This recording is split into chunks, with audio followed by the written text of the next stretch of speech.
বনি ইসরায়েলের যুগে এক আল্লাহর ওলি, তার পাশে থাকতো এক বেনামাজি। ঘর থেকে বেরোইলেই বেনামাজিরে দেখলে বলতো, এই জাহান্নামী। বিকেলবেলায় ঘরে আসার সময়, কিরে জাহান্নামী? আবার দেখা হইলে, এই তুই তো জাহান্নামী। খালি ডাক দিত জাহান্নামী বলে। কিয়ামতের দিন আল্লাহর ওলিরে আল্লাহ ডাকবে। আল্লাহ ডেকে বলবে, এই তুমি যে এরা জাহান্নামী বলে ডাক দিছো, কে জাহান্নামে যাবে আর কে জান্নাতে যাবে, এই ডিলারশিপ কি আমি দুনিয়ায় তোমারে দিছিলাম? তো তুমি ওরে জাহান্নামী কেন বললা? ও নামাজ পড়ে নাই, ও আমারে ডাকতে পারে নাই, কিন্তু তোর মতো বেয়াদবি করে নাই। চিল্লায় বলেন ঠিক কিনা? আজকে ওরে আমি জান্নাতে দেব, তোরে জাহান্নামে দেব। খবরদার, কাউরে জাহান্নামী বলার আগে 1000 বার ভেবে নেবেন। কে জান্নাতে কে জাহান্নামে কেউ জানে না, একজন ছাড়া। তিনি কে? সবাই যদি জান্নাতে যায়, জান্নাতে তো ঠেলাঠেলি হবে আজকের মতো, তাই না?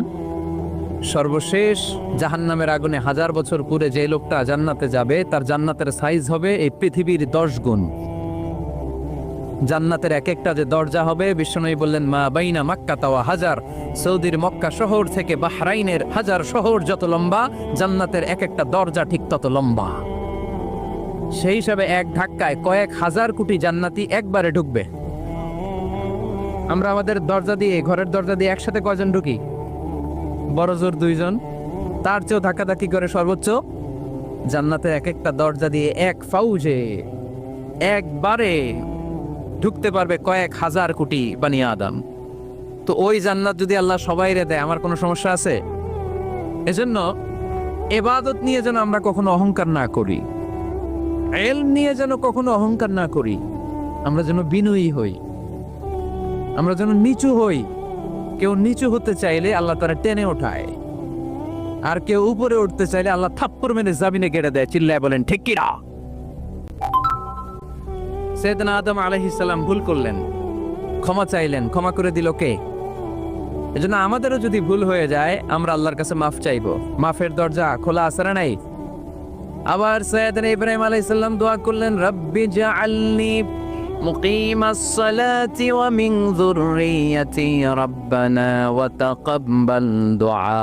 আল্লাহ আপনি আমার নামাজ কায়েমকারী বানান, আমার কলিজার টুকরা ইসমাইলকেও আমার সাথে নামাজ কায়েমকারী বানান, আমার দোয়াটা আপনি কবুল করে নেন।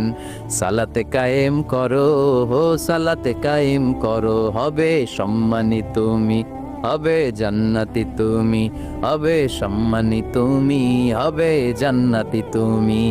ঠিক কি না? দিবে কাল হাসরে শীতল ছায়া, আরশে আজিম, রব্বিয়াল আলা, রব্বিয়াল আযীম, রব্বিয়াল আলা, রব্বিয়াল আযীম। সুবহানাল্লাহ পড়েন।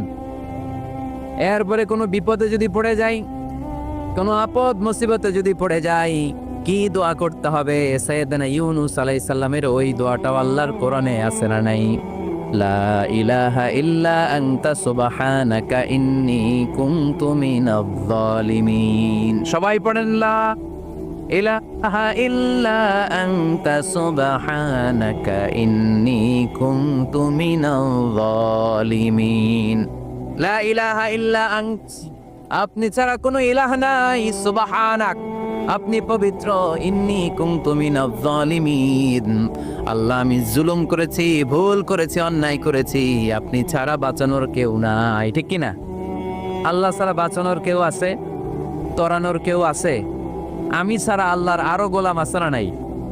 আমি ছাড়া, আমি তো আল্লাহর বান্দা, আমি ছাড়া আল্লাহর আরো বান্দা আছে না নাই? তো আল্লাহ ছাড়া আমার দ্বিতীয় কোনো রব আছে? দোয়া এটা বলবেন, আল্লাহ আমি ছাড়া তোমার গোলামের অভাব নাই, আমি ছাড়া তোমার বান্দা বান্দির অভাব নাই, কিন্তু তুমি ছাড়া আমার কেউ না, তুমি ছাড়া আমারে ক্ষমা করার বাঁচানোর কেউ নাই।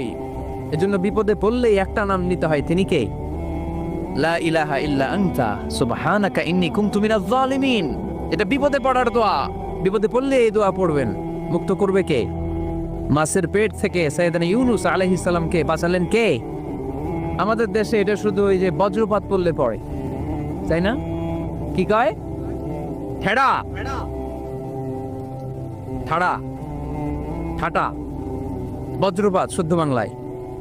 তে বজ্রপাত পড়লে পড়ে। আসলে শুধু বজ্রপাতের সময়ই না, যে কোনো বিপদ দেখলেই কি পড়বেন? লা ইলাহা ইল্লা আনতা সুবহানাকা ইন্নী কুনতু মিনাজ জালিমিন।